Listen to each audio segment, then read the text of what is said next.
आम्ही बिघडलो तुम्ही बिघडाना, आम्ही बिघडलो तुम्ही बिघडाना, आम्ही बिघडलो तुम्ही बिघडाना, आम्ही बिघडलो तुम्ही बिघडाना.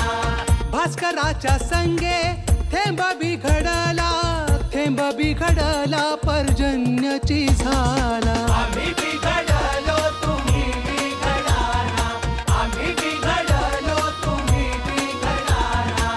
ज्ञानज्योती संगे वात बिघडली, वात बिघडली प्रकाशित झाली. आम्ही बिघडलो तुम्ही बिघडाना, आम्ही बिघडलो तुम्ही बिघडाना. कीर्तनाच्या संगे ताळ बिघडले, ताळ बिघडले नाद ब्रह्म झाले. आम्ही बिघडलो तुम्ही बिघडाना, आम्ही बिघडलो तुम्ही बिघडाना. कास्तकारा संगे जन बिघडले, जन बिघडले संजीवक झाले. आम्ही बिघडलो तुम्ही बिघडाना, आम्ही बिघडलो तुम्ही बिघडाना, आम्ही बिघडलो तुम्ही बिघडाना, आम्ही बिघडलो तुम्ही बिघडाना.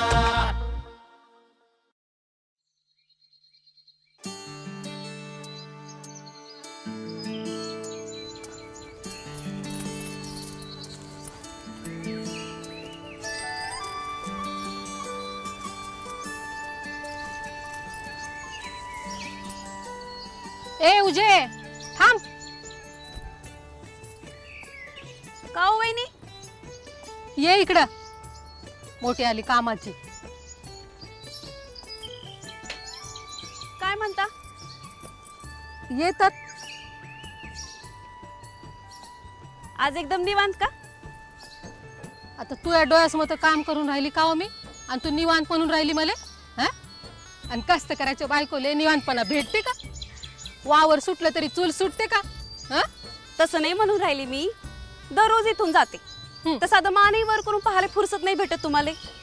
आणि आज एकदम बोलायसाठी बोलवलं म्हणून विचारलं.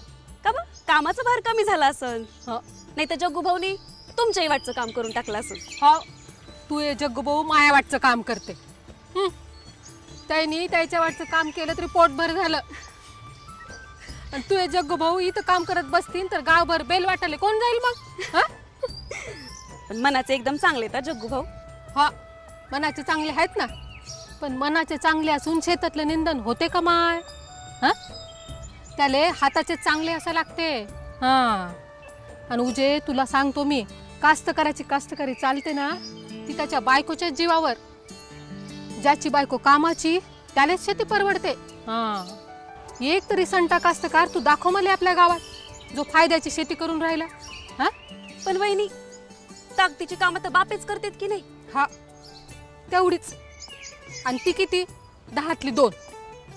उरलेली उस्तरवारी तर त्याची बायकोच करते पा. आता तू या जग्गूबाऊचंच पा. एकदा का नांगरणी पेरणी झाली का डायरेक्ट कापणीलाच उगवते.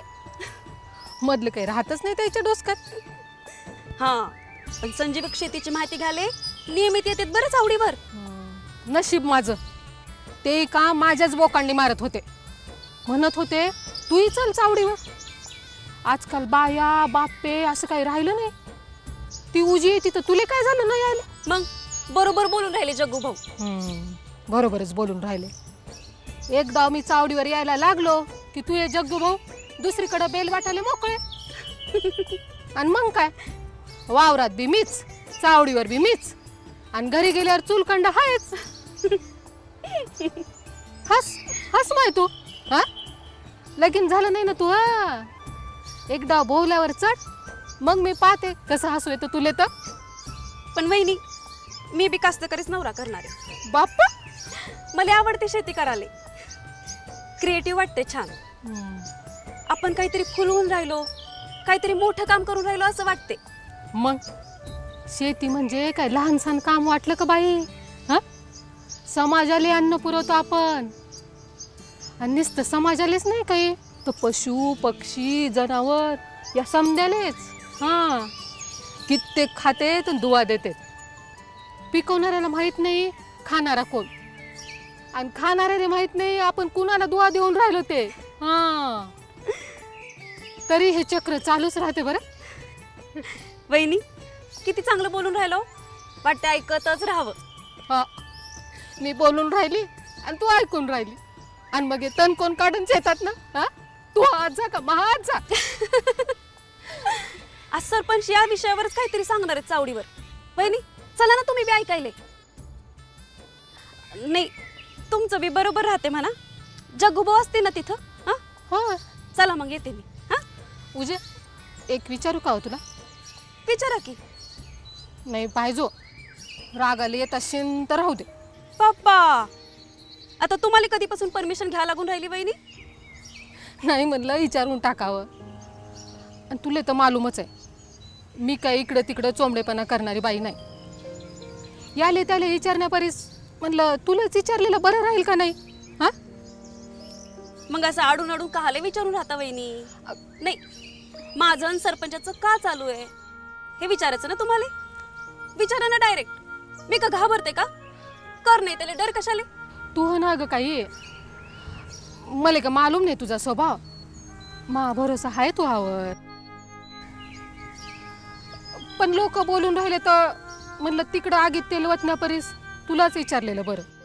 सरपंच माझ्या पार्लर मध्ये आले होते ही गोष्ट खरी आहे, आणि सायंकाळी अंधार पडल्यावर आले होते हे बी खरं आहे. आता वहिनी माझी गाडी पडली बंद तर त्यांनी सोडलं मला पार्लरवरी.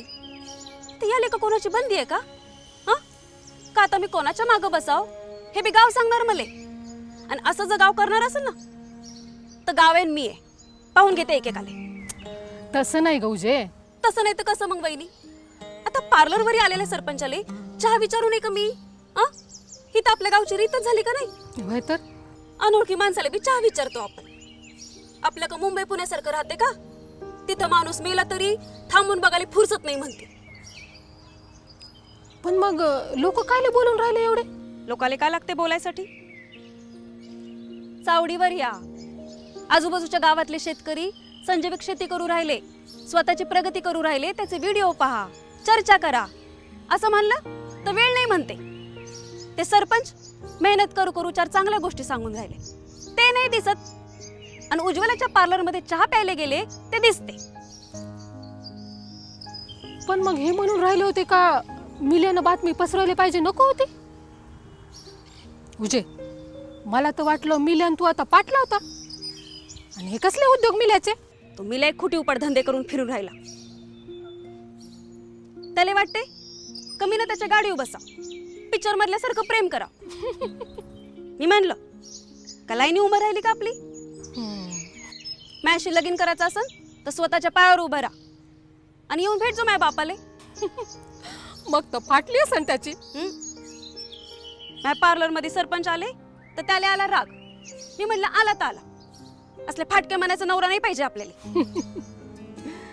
अव प्रेम असन तरच संशय येतो की नाही. हा आपला माणूसच राग करू शकतो की नाही. वहिनी बरोबर जग्गूभाऊ सारखं बोलून राहिले तुम्ही. जाऊ दे मी जाते. तुमच्या संग बोलत राहिले तर मला उशीर होईल पुढे कामाला. होय होय मोठी आली कामाची, मला उशीर होईल म्हणे. मी तरी कामीच बसून राहिले जसं काही. जा आली कामाची.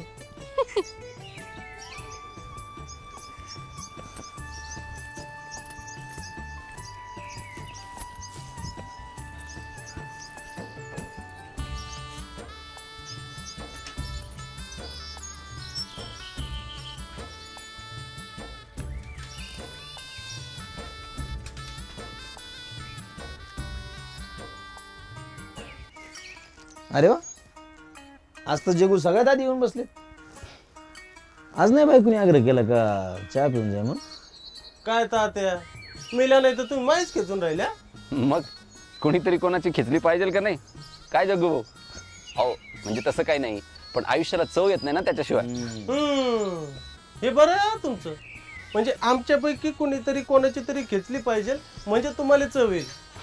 पक्के राजकारणी झाला सरपंच. हो तसं थोडीच बोललो मी. तुझी आली का गोजे उशीर झाला तुला आज? हो वहिनी बरोबरच बोलत उभी होती. माझ्या बायको सोबत तिला बरी फुरसत भेटल्या. काय विषय काय होता बोलण्याचा? तुमच्याच बद्दल बोलत होत्या. बरं ते जाऊ दे.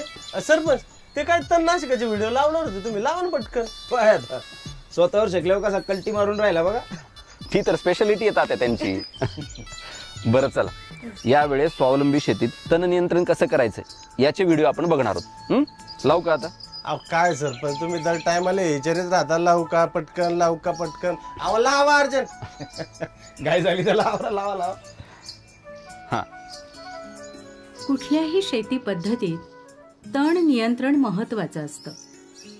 स्वावलंबी शेतीमध्ये डवरणीच्या योग्य पद्धतीनं आणि आंतरपिकांचा आणि मिश्र पिकांचा आच्छादक म्हणून वापर करून तण नियंत्रणात ठेवता येते. आपल्या जमिनीमध्ये कोट्यावधी जीवाणू असतात. ते पिकांच्या गरजा पूर्ण करण्यासाठी मदत करतात. त्यांना जगवणे शेतीसाठी गरजेचे आहे. तणाद्वारे मिळणारा सेंद्रिय पदार्थ आणि तणांच्या मुळांमधून निघालेले वेगवेगळे पाझर हे सर्व त्या जीवाणूंचं खाद्य आहे. म्हणून तण आपल्या शेतात उभे असताना त्याला नष्ट करून त्याला शेताबाहेर टाकणे म्हणजे त्या जीवाणूंचे अन्न हिरावून घेणेच ठरेल. म्हणून तणनाशक वापरू नये. तणाचा समूळ नायनाट कायमस्वरूपी करणे शक्यच नाही. त्यापेक्षा खरं तर ते नियंत्रणात ठेवण्याचा पर्याय निवडावा. पाणी, माती, जीवजंतू, जैवविविधता, रानभाज्या आणि जनावरांचा चारा हे सर्व तणाद्वारे मिळते. तेव्हा तण नष्ट होईल अशा घातक उपायांची वेळ येणार नाही अशी आपल्या पिकांची रचना आणि शेती पद्धती असावी. हे पटलं आपल्याला, पण त्याला मजूर तर लागण ना जास्त. तुमच्या त्या मिश्र पिकाच्या पद्धतीमध्ये मजुराच्या टंचाईवर कशी मात करायची ते नाही कळलं. हो, मजूर तर भेटतच नाही आजकाल. बरोबर आहे जग्गू भाऊचं. त्याच्यावर पण उपाय सांगितलाय, बघा पुढचा व्हिडिओ. मजुरांची टंचाई हा सध्या शेतीतला महत्त्वाचा प्रश्न आहे. ही टंचाई मुख्यतः 2 वेळा भासते. निंदणाच्या वेळी आणि पीक काढणीच्या वेळी. निंदणाच्या आणि डवरणीच्या वेळा आणि पद्धत चुकली तर एकाच्या ऐवजी 4 मजुरांची गरज भासते. त्यामुळे खर्च वाढतो आणि मजुरांचा तुटवडाही निर्माण होतो. मिश्र पिकांची आणि आंतरपिकांची पेरणी असेल तरीही 8 ते 10 दिवसात पीक डवरता येतं. त्यासाठी फटीचा डवरा वापरला जातो. फटीच्या डवऱ्यामुळे पीक लहान असलं तरी मातीमुळे दबत नाही. तणाची रोपे खूप लहान असतात. पोट्यामधलं सर्व तण फासेनं निघून जातं. पिकांची ओळ 2 फासांच्या मधून जाताना पिकाजवळच्या मातीच्या पापड्या हलतात. त्यामुळे पिकाजवळपर्यंतचे सर्वच कोवळे बारीक तण मरून जातं आणि तिथेच तणाचं खत तयार होतं. पहिल्या डवरणीच्या वेळी तणापेक्षा पिकं थोडी मोठी असल्यामुळे पिकातलं छोटं तण मातीनं झाकलं जाऊन मरतं आणि फक्त पिकांच्या तासांमधील मोठं तण काढायला निंदणाची गरज भासते. यामुळे मजूर कमी लागतात. हवामान बदलांच्या दुष्परिणामामुळे पाऊस केव्हा आणि कसा येईल याचा काही ठावा ठिकाणा नसतो. म्हणून इतर सर्व कामं बाजूला ठेवूनही फटीचा डवरा वापरून पहिलं डवरण साधून घ्यायची कळकळ असावी. नाहीतर नंतर खूप खर्चिक आणि कठीण होतं. तसेही स्वावलंबी शेतीच्या विविध पद्धतींमुळे जमीन लवकर वळाणी येते. म्हणजेच तिच्या डवरण करण्यालायक भगर किंवा ओल असते. म्हणून फटीचे डवरण करण्यासाठी फार थांबायची पाळी शक्यतोवर येत नाही. पहिले निंदण झाल्यावर आणि पीक 20 ते 25 दिवसांचं झालं की दुसरी डवरणी द्यावी. त्यानंतर मात्र आंतरपिकामुळे आणि मिश्र पिकांमुळे आपली जमीन 90 ते 100% झाकली जाते. जमिनीपर्यंत सूर्यप्रकाश पोचत नाही. त्यामुळे त्यानंतर उगवणारं तण पिकाच्या सावलीत दबून जातं आणि जोमानं वाढत नाही. त्यामुळे वारंवार डवरणीचीही गरज भासत नाही. शिवाय सर्व पिकं वेगवेगळ्या कालावधीत येत असल्यामुळे पिकं काढायला मजुरांची टंचाई भासत नाही. लहान शेतकऱ्यांकडे स्त्री पुरुष दोघंही काम करणारे असतील तर टप्प्याटप्प्याने येणारी सर्व पिकं बाहेरच्या मजुरांशिवाय स्वतःच काढता येतात. समजलं? म्हणजे जगू, आता संजीवक शेती केली आणि मिश्र पिकं जर घेतली तर तू आणि तुझी बायको दोघे मिळून शेतीची समधी कामं निपून टाकतात बघा. हा, फक्त तुम्हाला वहिनी बरोबर शेतात राबावं लागत. झालं, भेटला चान्स बोलले लगेच. सरपंच, तुमचं ते 4G का 2G टेक्नॉलॉजी वापरून या बायकाचे चिबेचे पट्टे आवरता येतात का पहा बरं. ही टेक्नॉलॉजी का इतक्या लवकर येणार नाही जगू भाऊ. झालं, आमचं नशीबच फुटकं म्हणायचं ना काय. अरे नशीब फुटका आम्ही तवा म्हणत होतो जेव्हा तण खाई धन असं म्हणायची पाळी आमच्यावर येत होती. पण आता हे मिश्र पीक आणि आंतरपिकांमुळे आता तण देई धन असं म्हणायची वेळ आली. ते कस काय? अरे कसं आहे, जमिनीच्या सुपीकतेत काय तणाचा वाटा मोठा आहे. आता तण वाढणं हे निसर्गाचाच नियम आहे का नाही. आता जिथे जिथे सूर्यप्रकाश आला, ओलावा आला, तिथे तण वाढणारच की नाही. नाहीतरी सूर्यप्रकाश वायाच गेला असता. त्याच्यापेक्षा तण वाढून जनावरांना चारा होईल, हे बरोबर आहे की नाही. आता तणांच्या बियांच्या रूपानं किड्या मुंग्यांना अन्न मिळतं. मुळ्या जमिनीमध्ये जाऊन सेंद्रिय पदार्थ वाढवून जमीन सुपीक करतात. आता तणांच्या मुळ्या वाढल्या की तीच छिद्र जमिनीत जाऊन पाणी मुरवतात. तर पाण्याचा ताण असला ना का त्या छिद्रातून इतर वनस्पतींना पाणी मिळते का नाही. तर याच्याशिवाय ज्या तणांच्या मुळावर गाठी दिसतात अशी तण म्हणजे रानमेथा, दिवाळी, बावची, रानतूर, गोकर्णवेल, चिपळी, शेवरा, बाबीट, रानमुंग, रानसावर, हा तर अशी अनेक तण हवेतला नत्र जमिनीत स्थिर करून टाकतात. हा म्हणजे कसं आहे की आपल्या पिकायले युरिया देण्याचं काम तणाईने करण्यासारखं आहे का नाही. आणि पुन्हा वेगवेगळे जीवाणू जमिनीत वाढण्यासाठी मदत करतेच. म्हणजे जमीन सुपीकतेचं काम होतंयच का नाही. म्हणून आम्ही म्हणतो का तण देई धन. आता अन्न पुरवणाऱ्या ह्या तणांना अन्न खाणाऱ्यांनी जर असा नष्ट करायचा सपाटा लावला तर कसं काय होणार सांगा ना. असं आहे तर मग सरसकट तण नष्ट करणं चुकीचंच आहे ना. काय म्हणतात आता? नाहीतर काय. मग तर का, पण तण नियंत्रण करायचं असेल तर वेगळी अवजार वापरा लागते की नेहमीचीच. थांब, म्हणजे त्याच्या बाबतीत माझ्याकडे अजून एक व्हिडिओ आहे अवजारांबाबतचा. हा. शोधतो. जग्गू भाऊ पहा. कुठे सरपंच, हा. तुम्ही असं सस्पेन्स ठेवून नका दाखवत जा बरं. काय असेल ते डायरेक्ट दाखवत जा. अहो सस्पेन्स मध्ये तर खरी मजा आहे जग्गू भाऊ. हा सापडला बघा. आपल्याकडे वेगवेगळ्या नक्षत्रात पाऊस पडतो. जेव्हा जमीन उघडी असते तेव्हा नवीन तण उगवत असतं.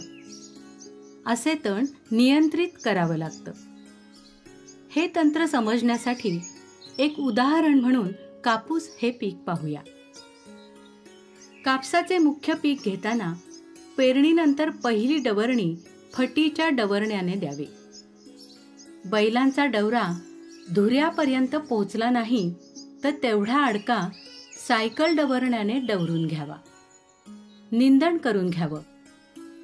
पीक 20 ते 25 दिवसांचं झाल्यावर दुसरी डवऱ्याची पाळी द्यावी.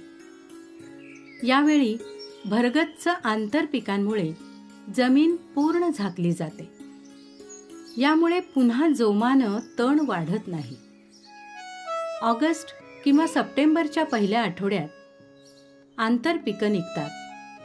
तेव्हा वखरानं कापसाची डवरणी म्हणजे कोळपणी करावी. त्यानंतर पुन्हा पाऊस आलाच तर कापसाला भरीचे डवरण देऊन तणाचा बंदोबस्त करावा. तण नियंत्रणासाठी लागणारी काही अवजारे शेतकऱ्यांकडेच असतात. ही सर्व अवजारे चेतना विकासच्या फार्मवर हाताळून बघता येतील.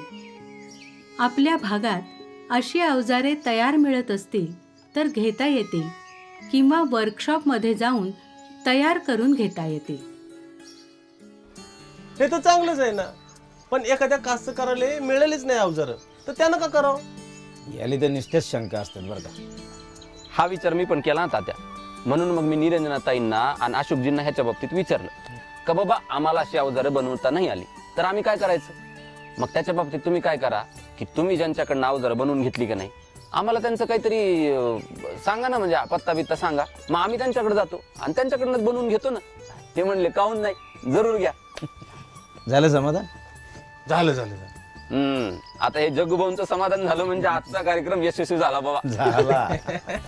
चला निघायचं का? चला. चला. काम उरकत आलं बरं का.